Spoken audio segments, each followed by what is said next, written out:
Hi y'all and welcome back to my channel. I am Ash and I told y'all that I was going to do a part 2 to that book haul.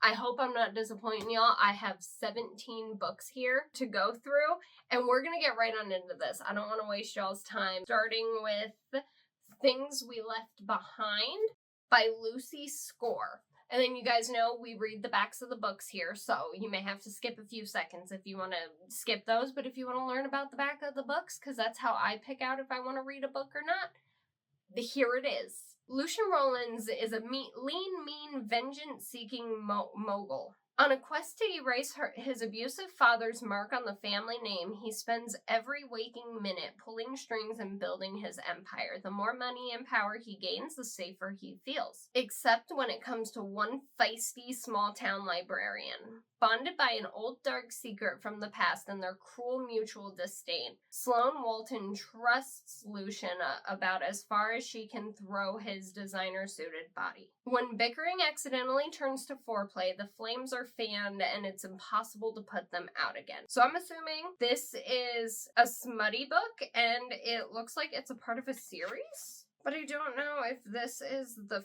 first one. Things We Never Got Over, Things We Hide from the Light. Is this the first one or the second one? I'm hoping this is the first one.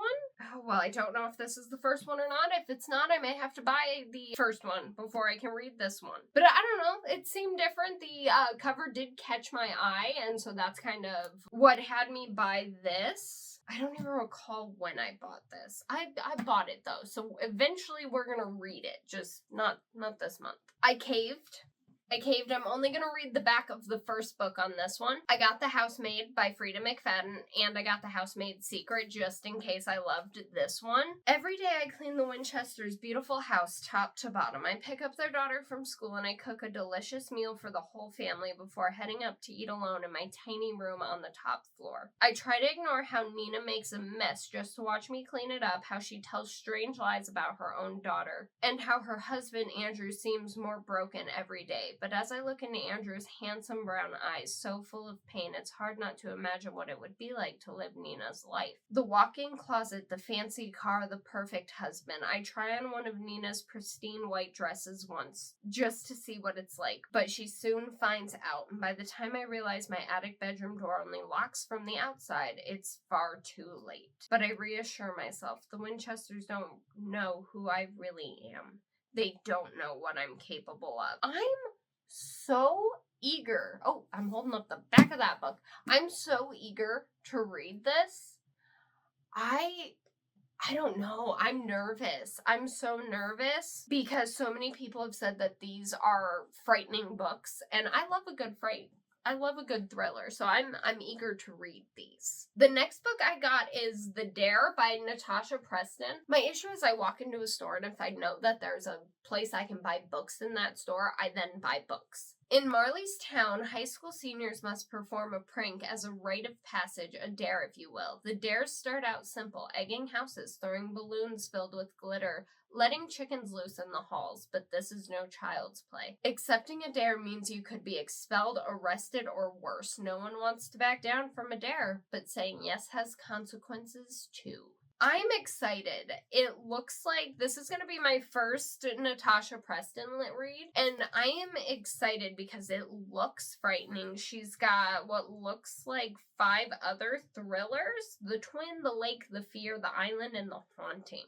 I'm eager. I'm excited. I kind of want to read this month. The next book I bought is because I had a Stephen King blur. It is You by Caroline Kepnes. When a beautiful aspiring writer strides into the East Village bookstore where Joe Goldberg works, he does what anyone would do. He Googles the name of her credit card. There's only one Guinevere Beck in New York City. She has a public Facebook account and tweets incessantly, telling Joe everything he needs to know. She is simply Beck to her friends. She went to Brown University. She lives on Bing Street, and she'll be at a bar in Brooklyn tonight. The perfect place for a chance meeting. As Joe invisibly and obsessively takes control of Beck's life, he begins quietly removing the obstacles that stand in their way. Joe will do anything to ensure Beck finds herself in his waiting arms, even if it means murder. Is this based on the Netflix show? I think this is based on the Netflix show, which that show scared the crap out of me to the point that I have yet to finish it because it scared me. And now I feel like I'm about to dive into the actual book. Oh, that makes me scared. Oh, that makes me so scared. But it's got a blurb that says hypnotic and scary, totally original.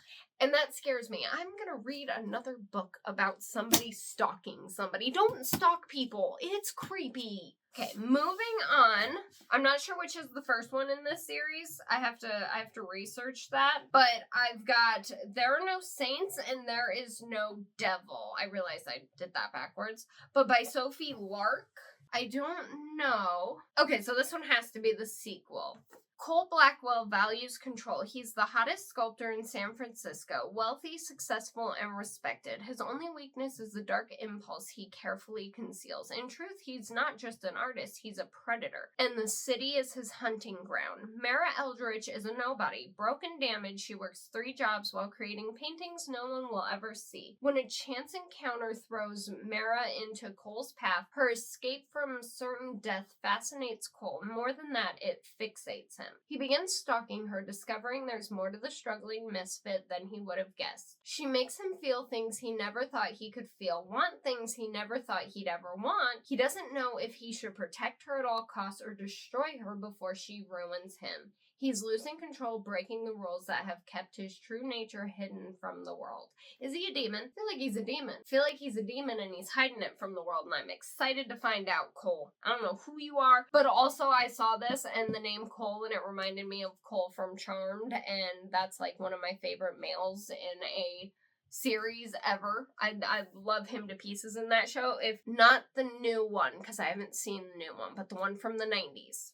That one. I absolutely loved it. Next one we have is Everything We Never Said by, is this by Sloane Harlow? It's been months since the accident that killed Ella's best friend Haley, and Ella can't stop blaming herself. Now Ella is back at school, and everywhere she looks are reminders of her best friend, including Sawyer, Haley's boyfriend. Little by little, they grow closer until Ella realizes something horrifying. She's in love with her dead best friend's boyfriend. Racked with guilt, Ella turns to Haley's journal, hoping she'll find something in the pages that will make her feel better about what's happening. Instead, she discovers that Sawyer has secrets of his own and that his relationship with Haley wasn't as picture perfect as it seems. Ella knows she should stay away, but finds herself inextricably drawn to him and scared of everything she never knew about him. Perhaps it's his grief, or maybe his desires cut short by tragedy.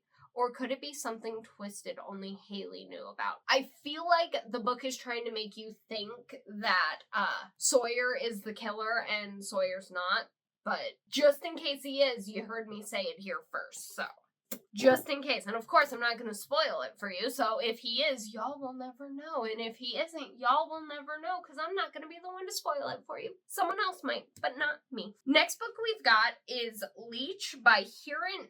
Oh, I hope I pronounce this right, but if I don't, I'm sorry. Hiran Ennis, and it's got a blurb by Gillian Flynn, who is the author of Gone Girl. In an isolated chateau as far north as north goes, the Baron's doctor has died. The doctor's replacement has a mystery to solve. Discovering how the Institute lost track of one of its many bodies. For hundreds of years, the Interprovincial Medical Institute has grown by taking root in young minds and shaping them into doctors, replacing every human practitioner of medicine. The Institute is here to help humanity, to cure and to cut, to cradle and protect the species from the apocalyptic horrors their ancestors unleashed. In the frozen north, the Institute's body will discover a competitor for its rung at the top of the evolutionary ladder.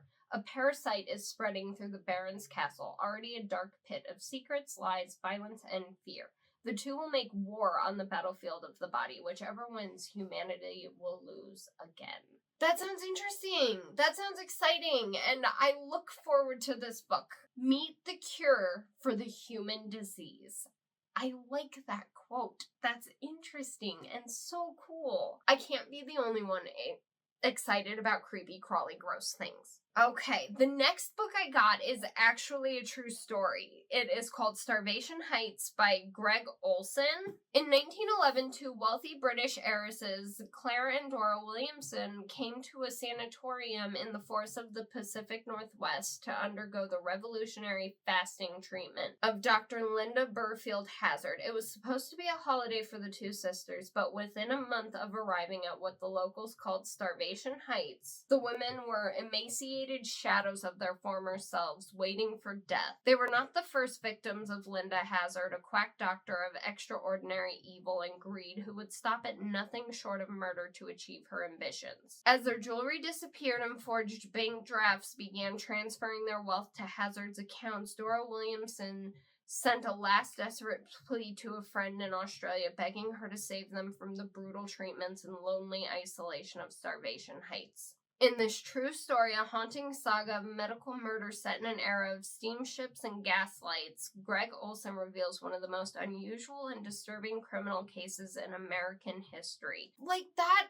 if I can count this as one of my nonfiction reads for this year, I could get behind this. I'm really hoping that this just pulls me in. I can't wait. I can't wait. There are so many good books in this haul that I just want to read, and I just wish I had time to just sit for like 3 weeks straight and just read everything.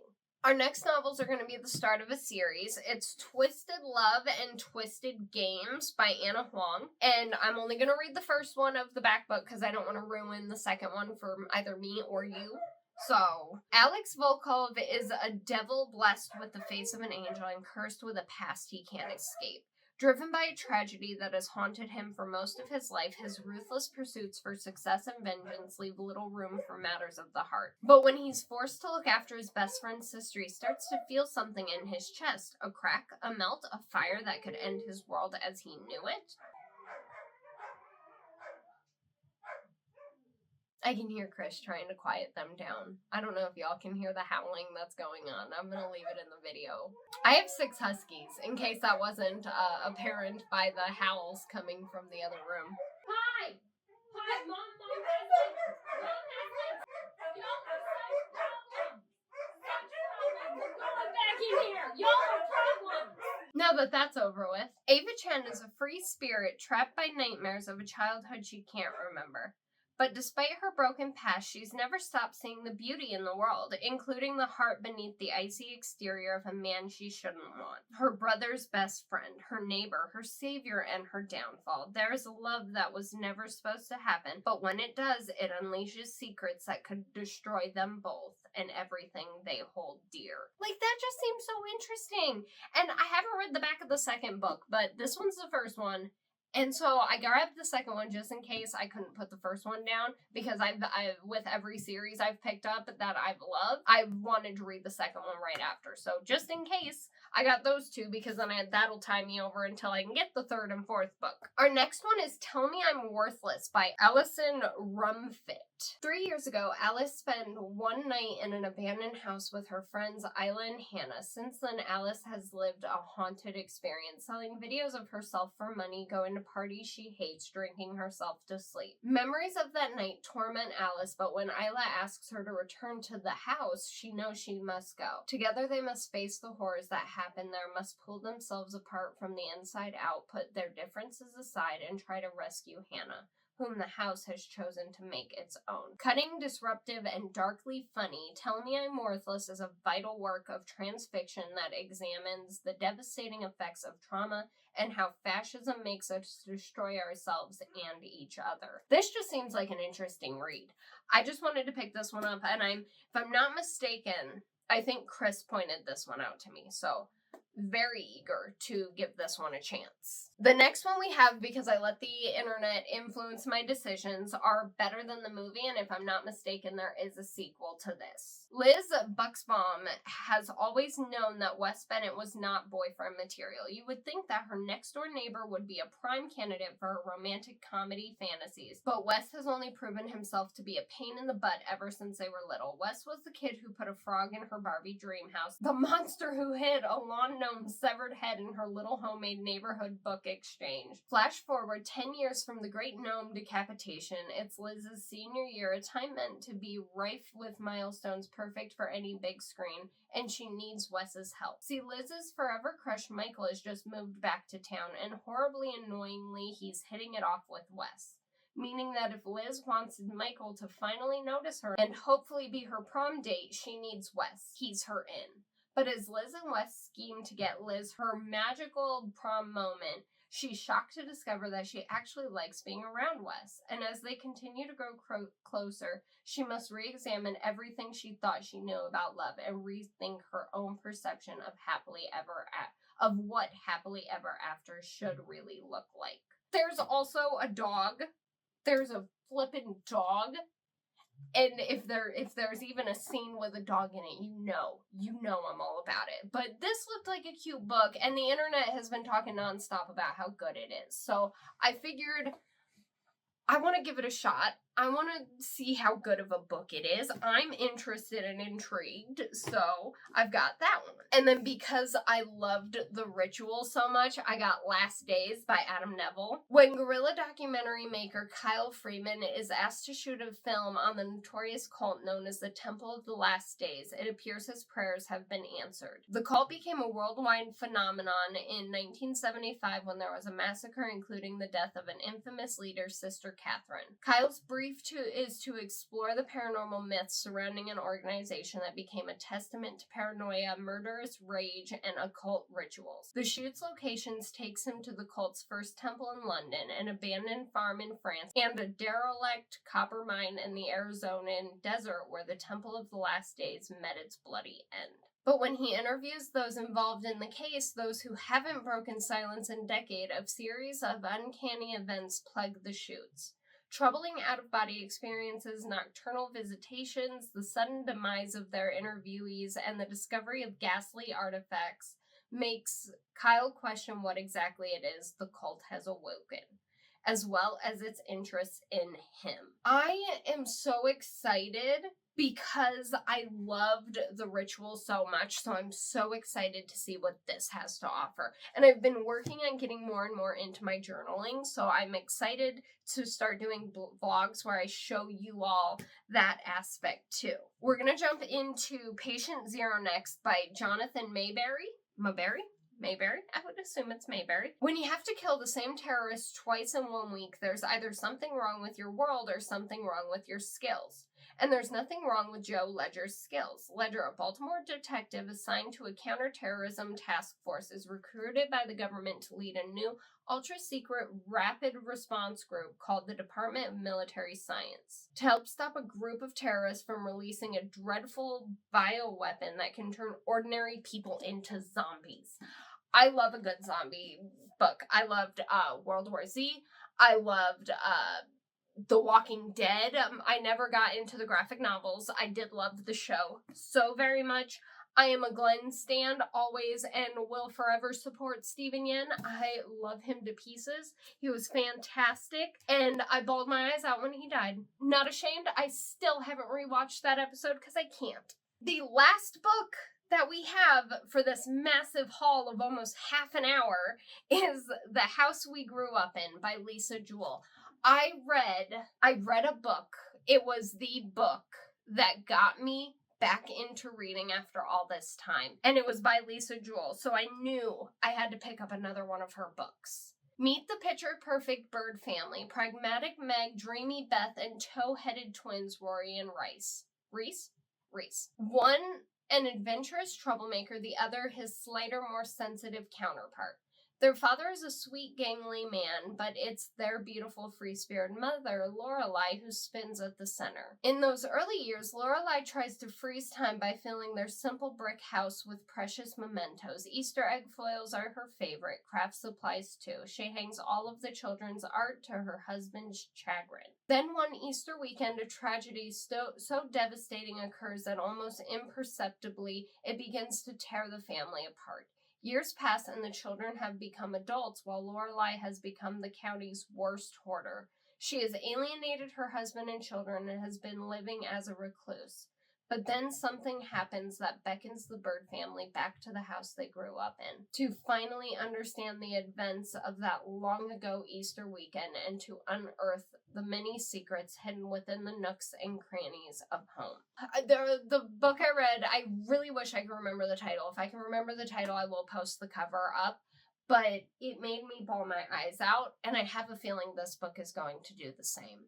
With that being said, there was that haul I promised so long ago, so I'm glad I was finally able to do that. If you all have book recommendations for me, I'd love to read about them in the comments, and if there are any video ideas you'd like to see, let me know, because I would very much like to do more videos and create more videos for you all. I have a couple ideas if these 3 videos turn out even remotely how I would like them to. I have some ideas of being able to record and upload more content more often. So fingers crossed that it works. I really hope it does. Thank you all so much for watching, and I will catch you all in the next video.